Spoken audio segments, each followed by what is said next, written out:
The NFT market has grown almost tenfold in 2 years. And as I've learnt, so have the NFT myths.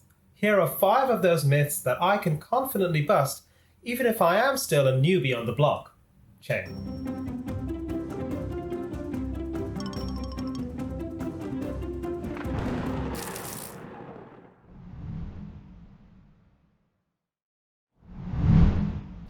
Myth number 1. Creating NFTs is just too harmful to the environment. The global network of computers supporting the blockchain operates all day, every day, doing proof-of-work mining.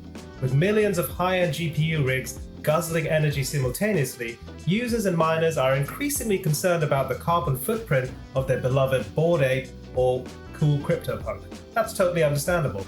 I mean, in their January 2022 report, Messari confirmed that in 2021 alone, the Bitcoin network emitted an estimated 41 metric tons of CO2. That sounds like a lot. The report also shows that figure is actually lower than the emissions of tumble dryers in the world, let alone the global banking industry, aviation and transport industries. Arguably, transport is a human necessity, whilst NFTs currently are not. Then again, that scale reflects this disparity. That aside, the environmental impact of running the blockchain is being addressed by the community. Innovative companies are coming up with ways to make blockchain ethical, green, and sustainable, like blockchain tech company OpiPets Group and their mobile cloud computing and gaming initiatives. Myth number 2, NFTs are just useless. If you believe the only art or media worth a penny is the kind you can physically hold in your hand, then streaming a movie on Disney Plus or listening to an album through Tidal is just as worthless as an NFT. Digital art and digital art making has been around for decades, and now through NFTs, creators have a new avenue through which to explore and sell their art. If you're cool with paying an artist on Bandcamp for their tracks, then buying an NFT from a visual artist monetizing their digital art shouldn't be a leap. They're both making a living from their work by placing value on an intangible digital artwork. Myth number 3, NFTs are a bad investment. An NFT can be a good investment if you do your due diligence on verifying the provenance of the artwork. Even still, not every piece you buy will dramatically jump in value. Some will flatline, some skyrocket, like any investment portfolio. If you're an art buyer in the traditional space, that is, you know art is considered a bad investment because it's highly speculative. No piece is guaranteed to turn a profit for you.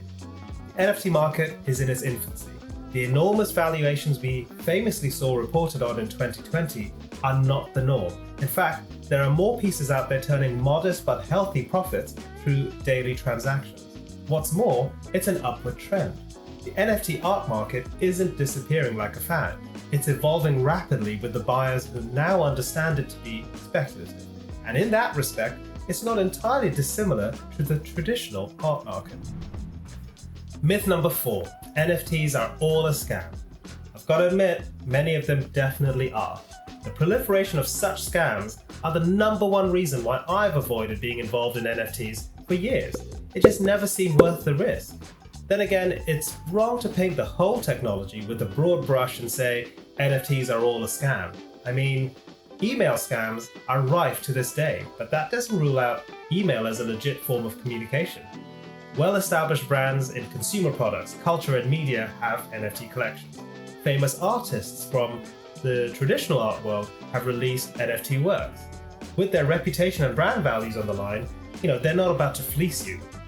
I've learned it's best to research who you're buying from and verify they are being transparent with their identity on social networks, and they're also backed by reputable investors with affiliations that also check out. Myth number 5, NFTs are a get-rich scheme. From Beeple to Bored Apes, Axie Infinity to The Sandbox, sales of NFTs reached some $25 billion in 2021. Clearly, the potential to earn vast amounts of money is the most attention-grabbing aspect of the NFT boom.